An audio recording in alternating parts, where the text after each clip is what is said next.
Hey guys, it's Lizzie. Today I'm going to teach you how to survive high school. So I love my high school so much and I would not trade it for any other high school, and I hope that the tips that I give you in this video will help you have an amazing experience at whatever high school you're going to. So it's pretty awesome. Also, homework wise, instead of kind of getting an assignment and they're like, do this, it's due tomorrow, you get an assignment and then your teacher's like, this is due in 1 week, or this is due on the day of the test. And then in a lot of AP classes, which I'm going to talk about later, you kind of get an assignment and then you just can do the reading, but you don't have to. So it's kind of like you should do the reading to do well in the class, but it's not like a grade. And so you kind of have to force yourself to do well in school. It's not like someone is there babying you, holding your hand every step of the way. You kind of have to think for yourself, and it's kind of up to you now if you want to actually learn the material. So for academics, you get a lot more freedom in what classes you can choose to take. Not nearly as much freedom as you do in college, but you get a lot more and you get to actually choose what you like. You get to take that. There are requirements, and I remember I had to try out for my school in spring, but then after I got in over summer, they sent me this packet and it had a brochure about all the requirements for my school. And so I recommend that in 8th grade or at the beginning of freshman year, you kind of decide what classes you're going to take every year to fulfill your requirements. And you're definitely going to change that later. Let's say you wanted to take, I know freshman year I wanted to take AP Bio senior year, but then now I don't even like science anymore, so I'm taking AP Psych instead. And so you're gonna definitely change, but it's nice to have an outline so that senior year you don't suddenly realize you have to take an extra English class or whatever. But don't be totally terrified of yourself missing a class, because your counselor will make it super clear on the class selection sheet what classes you have to take. There are a lot of cool electives in high school. I am at an art school, and so I have to take classes within my major, which is communications, and so I take creative writing, TV production, and debate. So they basically have every single elective you can think of in your high school. They have a bunch of music classes. They might have a dance class. I know they have a bunch at my school because we have a whole major in dance. They have theater classes you can join, start being on school plays and stuff. They have film and journalism, and basically every single thing that you can think of you can take in high school. And so I know that a lot of people will opt to do AP classes as their elective to try to up their class rank. But if you love taking creative writing and that is a regular class, take it anyways. Getting into your dream college isn't going to be worth it if you have to take a bunch of classes you hate to get there. Freshman year, I was kind of totally anti-AP classes, and I was why would I take an AP class? I just want to be in high school. I don't need to take college level classes. But by the time I got to the end of freshman year, I realized that everyone takes AP classes, and that was kind of weird not to. And so I took my first class, AP World, and I loved the class. And the thing about AP classes is that they have so much less busy work. And I would argue there's less work to do than the regular classes or the honors classes, because busy work is stupid and takes forever. And so I personally would rather write an essay than memorize 500 flashcards. So I mean, it's kind of it's higher thinking, and you have to put more thinking logic into it, but it totally takes less time, and it's so much nicer to not have to do busy work. My first ever AP class was AP World, and the exam was so easy, and I went out of that being I want to take a bunch of AP classes now.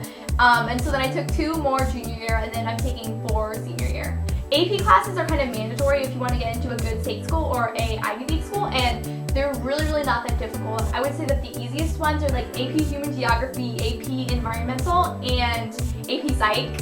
And then the hardest ones are AP Physics, AP Calc, and AP Chem is kind of difficult too.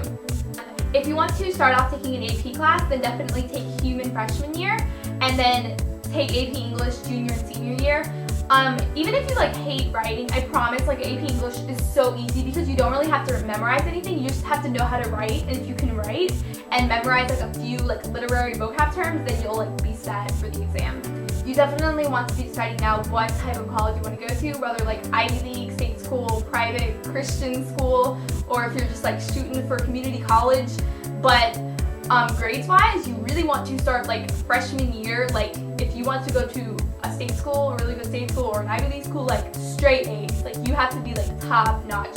College is getting so competitive now, because before it was kind of college is if you go to college, that's amazing. Now it's you have to go to college, and so the type of school you go to is going to kind of like weigh into what type of job opportunities you're going to get and like internship opportunities you're going to get while you're in college. If you totally slack off freshman and sophomore year and then you're like, oh my gosh, I want to go to Brown, you're not going to get in.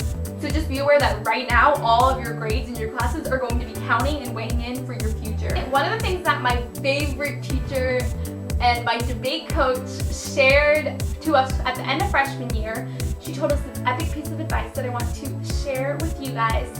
And it was that do not take elective classes or sign up for any class just because you want to get up your class rank or just because you want to get a higher GPA. Take classes that you love, and also don't take classes just because your friends are in those classes. And I really took her advice, and I think I still would have even if she hadn't told us that, but I took classes because I loved them, and I took classes that my best friends weren't taking. I must say I did get to spend like barely any time with them last school year because our whole schedules were different, but I took debate and creative writing instead of taking the yearbook or our literary magazine, and I'm so glad I did because I love writing so much, and I love TV production, and I love debate, and so take what you love, don't just like take what your friends are taking.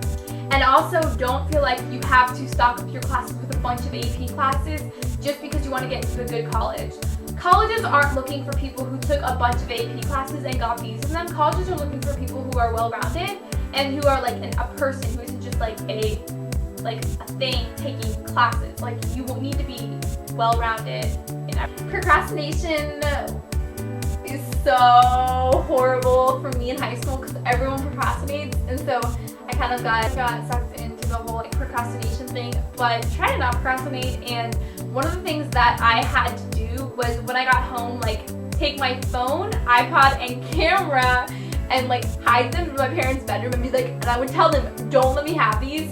And then I would like turn off the internet and then do my homework first, because otherwise it is so easy to get like kill time on the internet or like whatever. So try to be efficient and to not procrastinate, because I have spent way too many times staying up till 3-4 in the morning finishing homework when I could have been sleeping. And when you don't get enough sleep, it makes your skin look worse, it makes your hair look worse, it makes you feel horrible. So just try to not procrastinate.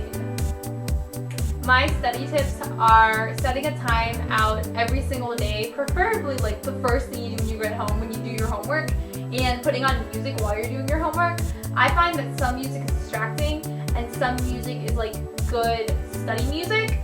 I found that like Skillet, Fireflight, Switchfoot, and David Archuleta's second album, which is not at all rock music, but those albums like aren't distracting to me when they do my homework, and they like keep me going. So music might help you, it might not help you. Also, I need like a lot of light to work, and I can never do my homework in jeans. I always like come home and switch into Sophie's or sweatpants, and then I do my homework. So kind of find what works best for you. And also, if I'm either like drinking water or like snacking on something while I'm doing my homework, that helps a lot. So eating in class helps me focus so much, and it helps so many people focus. They actually did an article in my school magazine on how eating helps you focus, but a lot of teachers have stupid rules against that. A lot don't. The advice I have if you're taking AP classes is to keep up with the reading. I was kind of shocked that so many people in my classes just like don't read the textbook, and maybe you're one of those people who can listen to a lecture and you have like this like photo audio memory where you can just like memorize it, but I don't think many people are like that. So definitely read the textbook, and it is a huge time commitment because I read so slowly. So it would literally take me like 8 hours to outline a chapter, and the textbooks are like 800 pages, so it's like so many hours spent reading AP notes. So what you want to do is get your piece of paper, and these are my notes for the video. You want to divide the paper in two, and on one side you want to put like your notes for outlining the textbook, and then on the other side the teacher's notes on the same subject. What will happen is your teacher will tell you like what to read to prepare for the class, and so then you can like do the notes and then kind of like read over them before class, and then in class you can like write it next to the note, so like let's say you're doing AP World and you're talking about the Mayans, so you can be like Mayans, like Quetzalcoatl, they ate like squash and beans and whatever that corn stuff is called, and then you can write the teacher's notes on it right next to it. In my first ever AP class, that's what my teacher taught me. the good thing about that is that you're basically learning everything twice, and then when you actually get to the test, let's say you fall asleep studying and then you forget to study, it will be like ingrained in your memory because you like took the notes and stuff. For so many tests in AP classes, I like didn't study for them, but I spent like 8 hours doing notes, and it was like I memorized it when I took the notes. So depending on you, like for me, I'm really good at memorizing things, so I know that I don't need to kind of study for like a long period of time, but some of you, like, you might have to do that. It's so annoying that some people are just like super good at memorizing things and they like don't even have to study that much. But just because someone says they don't study doesn't mean you have to. Everyone's brain is different, and if you have to study more for a subject to get the same grade as someone else, then like who cares? You're just like putting more work into it, and then it'll feel better when you get that A in the class. If you ever get behind in the reading in an AP class, I know that happened to me so many times.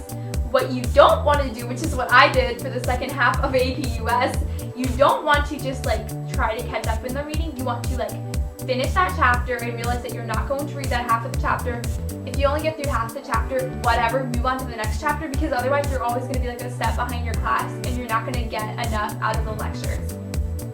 Take every single extra credit opportunity. I don't care if you have a 97 in the class, do the extra credit, because you don't know what's going to happen. Like 3 times I got a B for the whole semester because I got an 89.4 in a class and my teacher wouldn't raise it. In my county, each quarter is 40% and then the final exam is 20%, and so it's like obnoxious when like you're like 0.1 away from an A, and that really like hits your GPA hard because like it's a B for the whole semester but it was 0.1. So I totally regret not doing all the extra credit, and so I want to tell you guys from my experience to do every single extra credit opportunity, and I promise you will love me for this later. I noticed that as I advanced in grades in high school, teachers became more lax on late work. I'm not really sure why, but they're usually, like for summer assignments, like they're like, it's due this day no matter what, and then they'll be like, oh, I'll accept it all week. And so they get super lax like as the school year goes on, but at the beginning they're gonna pretend to be like super intense and super hard on you guys, but then they'll like relax. So if you get freaked out by a policy at the beginning of the year, it's total bogus. They're just trying to scare you to get you to turn your homework. Even though teachers might be a little lax on assignments and stuff, you still want to try to turn in everything on time, because you want to get on your teacher's good side, and you want to, in class, pay attention when they're talking, smile at the women teachers, and laugh at the guy teachers' jokes to get on their good side, and try to just be respectful and don't talk like to people in your class when they're talking. And if you respect your teacher and you turn in your assignments on time, then when you are 0.1 away from an A, then they'll be like, whoa, she's a really good student. I'm gonna create an extra credit assignment because I don't want her to get that B. So just like try to get along with your teachers. If you ever don't understand something that's going on in class, and you either 1, don't know anyone in the class, or you 2, hate the teacher and don't understand what the teacher's talking about, there is a YouTube channel called Khan Academy, Khan Academy, and they have videos on everything. And I promise you guys, like in pre-cal class here, I didn't understand any of it, and I was so totally confused. And I go on this channel and watch like a 3-minute video, and I totally understand it and get like an A on the test. And then if like that doesn't help, try to message me. And I don't know like what grade you guys are in, but since I'm like older than a lot of you, I think that I might be able to help you out. And like for math, it is so totally frustrating, and I literally like I hate when I don't understand math. And so I would be so happy to like help you guys with that, because I know how painful it is to go through that and not understand it. Okay guys, I will see you in a few days for my next video, and I would love it if you thumbs up this video and subscribe to my